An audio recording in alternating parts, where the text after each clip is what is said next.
Hello అండి, అందరికీ నమస్కారం. వెల్కమ్ టు చిన్నారి వంటిల్లు. ఈరోజు మేము కట్లెట్ ప్రిపేర్ చేస్తున్నాం అన్నమాట.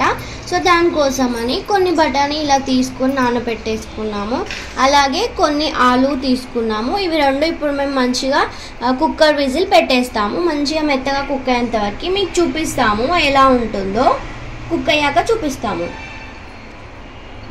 సో ఇందాక చూసుకున్నాం కదండి, బఠానీ ఇంకా ఆలు అది 3 విజిల్స్ వరకు పెట్టేసుకుంటే ఇలా మంచిగా కుక్ అయిపోయాయి అన్నమాట. ఆలు కూడా మంచిగా కుక్ అయిపోయాయి. ఇప్పుడు మిగతా ఇంగ్రీడియంట్స్ ఏంటి అంటే, కొంచెం ఆనియన్ తీసుకొని చిన్నగా కట్ చేసి పెట్టుకోవాలి. అలాగే దాంతోపాటు కొన్ని క్యారెట్స్ తురిమి పెట్టుకోవాలి. అలాగే కొంచెం కొత్తిమీర, కొన్ని ఆవాలు, కొంచెం జీలకర్ర, చిటికెడు పసుపు ప్లస్ చింతపండు, ఇంకా టేస్ట్కి సరిపడా సాల్ట్, దాంతోపాటు మసాలా. ఇప్పుడు ఏంటంటే చూపిస్తాము. సో ఇప్పుడు ఏంటంటే ఈ ఆలు మొత్తం ఇలా మంచిగా స్మాష్ చేసేసుకోవాలి. ఆలు కూడా స్మాష్ చేసుకోవాలి. చూపిస్తాను మీకు. బఠానీ ఇంకా ఆలు స్మాష్ చేసేసుకొని, సో ఆలు ఇంకా బఠానీ ఇలా మంచిగా స్మాష్ చేసి పెట్టుకోవాలి. సో ఇప్పుడు గిన్నె పెట్టేసుకొని ఆయిల్ వేసుకోవాలి.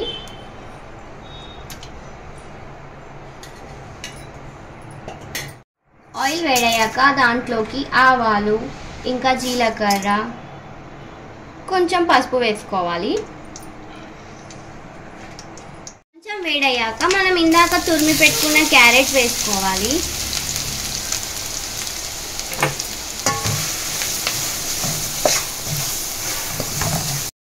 సో క్యారెట్ ఒక 1 మినిట్ కొంచెం రోస్ట్ చేసుకోవాలి.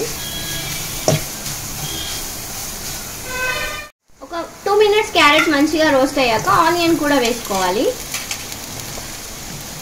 వేసేసుకొని మంచిగా మిక్స్ చేసుకోవాలి.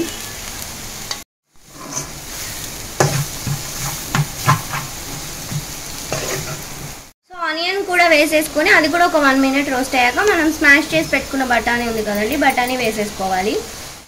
ఆలు కూడా వేసుకోవాలి. బఠానీ ఆలు వేసేసుకొని స్మాష్ చేసుకొని మంచిగా కలిపేసుకున్నాక చింతపండు రసం యాడ్ చేస్తున్నాము. అలాగే టేస్ట్కి సరిపడా సాల్ట్ కూడా వేసుకుంటున్నాము.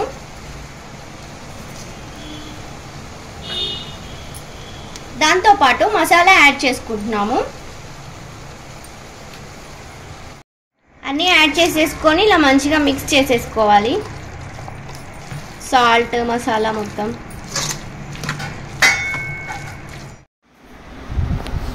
సో ఇలా అన్నీ మిక్స్ చేసేసుకొని మంచిగా మిక్స్ అయిపోయిన తర్వాత ఒక 10 మినిట్స్ అలా ఉంచేసుకోవాలి. మధ్య మధ్యలో కలుపుతూ ఉంచుకోవాలి 10 మినిట్స్ వరకు. సో అది మంచిగా మిక్స్ చేసుకున్నాక లైట్గా కొన్ని వాటర్ వేసుకొని కారప్పొడి యాడ్ చేసుకోవాలి.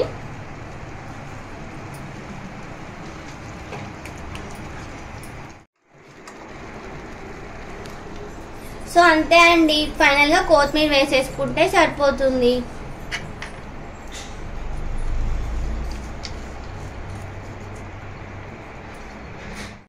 సో ఇంతే అండి, ఎంతో టేస్టీ అయిన కట్లెట్. మీరు కూడా ఇంట్లో ట్రై చేయొచ్చు, చాలా బాగుంటుంది.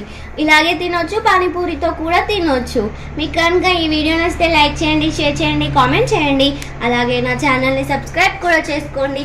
థ్యాంక్ యూ అండి. థ్యాంక్ యూ ఫర్ వాచింగ్ చిన్నారి వంటిల్లు. బాయ్.